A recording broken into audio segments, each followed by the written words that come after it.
तो सबसे पहले मैं आपको बताऊं, अकॉर्डिंग टू एविडेंस, जो एविडेंस है उसका रखने का, इस कोर्स में रखने का पर्पस यही है कि आपको पता चले कि योग क्या है, किसने इसकी खोज की। सबसे पहले तो आपको योग के बारे में बताना चाहिए। योग है जुड़ना। योग मतलब क्या होता है? जुड़ना। ठीक है। यूनाइट, योग शब्द युज धातु से बना है। युज मतलब होता है टू यूनाइट, टू योग, टू बी वन। अब जो जितने भी प्रकार के योग आज प्रचलित है, उन सब का रूट जो है वो एक ही है, एक ही रूट है, एक ओंकार सतनाम। वहां ओम से बिल्कुल सब कुछ शुरू हुआ है, उस ओंकार से शुरू हुआ है। उस ओम से ही ब्रह्मा आए, उसी ओम से विष्णु आए, उसी ओम से शिव आए, उसी ओम से सब कुछ होता है। ओम का अर्थ होता है ईश्वर। ईश्वर का अर्थ होता है कि वो रब है, या जो ऐसा है जो कोई दिखता नहीं है, कोई उसको देख नहीं सकता, अलग है, निरंजन है, और उसके साथ एक होना ही योग होता है। ठीक है। योग का सीधा अर्थ है कि उसके साथ योग, एकत्व प्राप्ति करना। अब इसकी खोज किसने की? तो इसकी खोज हमारे संस्कृति में, हमारे इसमें शास्त्र में माना जाता है, ये तीन देव हैं, ब्रह्मा विष्णु और शिव।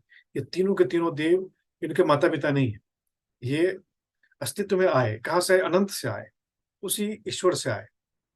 या यूं कह सकते हो, ईश्वर का सबसे पहला जो तीन मैनिफेस्टेशन है, यही लोग हैं। और इन्होंने योग के द्वारा ही, ब्रह्मा ने योग के द्वारा सृष्टि की रचना की, विष्णु योग योग शक्ति के द्वारा पालन करता है, शिव योग शक्ति के द्वारा संहार करता है। या इनके अंदर जो दिव्य शक्तियां हैं, योग के द्वारा है।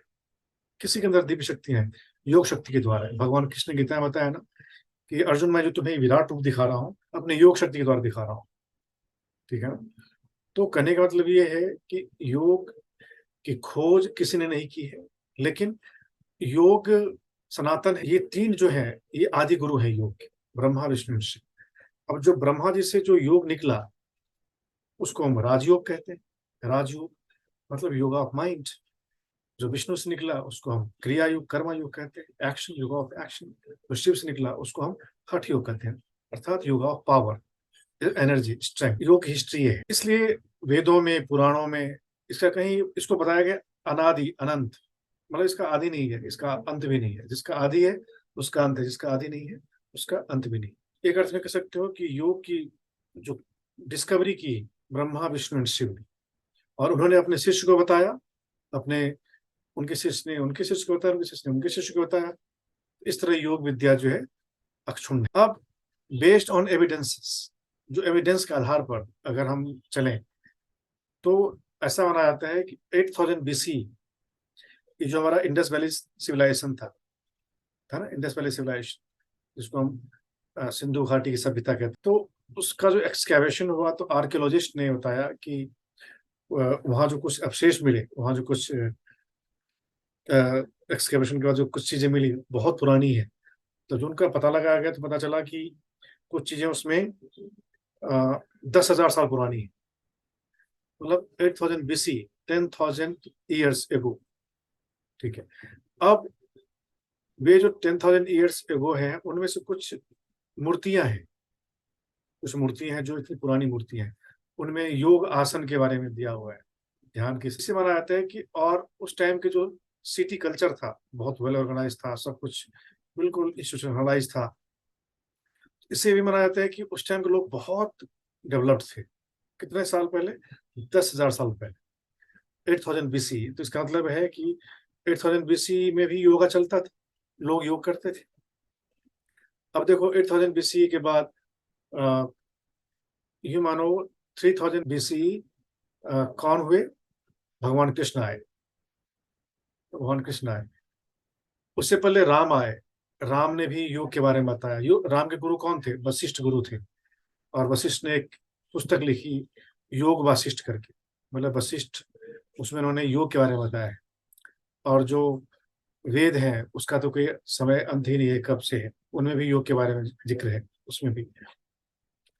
उसके बाद पतंजलि आए। पतंजलि ने भी योग के बारे में कई चीजें जो है ना, बाद में पॉपुलर हुआ। गुरु ने उस टाइम लिख दिया, बाद में जाके पॉपुलर हुआ। ठीक है। उसके बाद 1280 में ईसाई रोशी, ईसाई रोशी, वो चाइना से स्टडी करके आए थे, जापान में। उन्होंने फिर से दोबारा इसको पुनरुत्थान किया जैन का।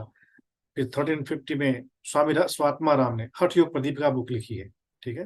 आपने किताब का नाम भी सुना होगा, हठ योग प्रदीपिका।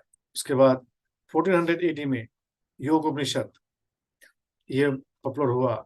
1700 AD में, 1700 AD में घिरण संहिता, जो घिरण संग ऋषि ने लिखा है, वो आया।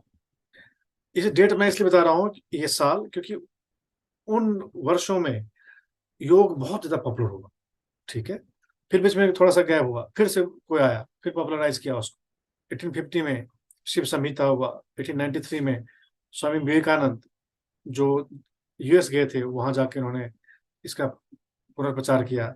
फिर 20th सेंचुरी में ये 4 लोग हैं जिन्होंने काफी योग के क्षेत्र में काम किया। स्वामी कुवलयानंद, ठीक है, ये 1883 में पैदा हुए थे और इन्होंने योग का काफी प्रचार प्रसार किया। He was the first one जिन्होंने योग को मेडिकलाइज किया कि बीमारियों को ठीक करता है योग। इन्होंने स्वामी कुवलयानंद, और इनका इंस्टीट्यूट है। बाकी उसके बाद टी कृष्णमाचार्य, इसको हम तिरुमलाई कृष्णमाचार्य कहते हैं।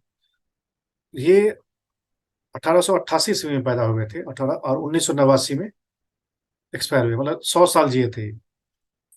20th सेंचुरी के बहुत बड़े योग गुरु हुए, इन्होंने योग का प्रचार किया। ये साउथ इंडियन थे, ठीक है, और इनके कई सारे शिष्य हुए। इन्होंने खुद भी कई सारी बुक लिखी, लेकिन इनके शिष्य ने इनका नाम और ज्यादा रोशन किया। ये जो अष्टांगा योगा जो बहुत मशहूर है आज की डेट में, है ना, उसको पावर योगा भी कहते हैं। इनके शिष्य ने ही शुरू किया था। के पट्टीवी जोइस, BKS अयंगर योगा शुरू किया था, ठीक है, उसको अयंगर योगा कहते हैं। इनके ही डिसाइपल थे, किनके? श्री कृष्णमाचार्य के। उसके बाद फिर स्वामी शिवानंद सरस्वती आए। ये साउथ इंडियन थे, और ये 1887 1887 में पैदा हुए थे और 1963 में एक्सपायर हुए थे।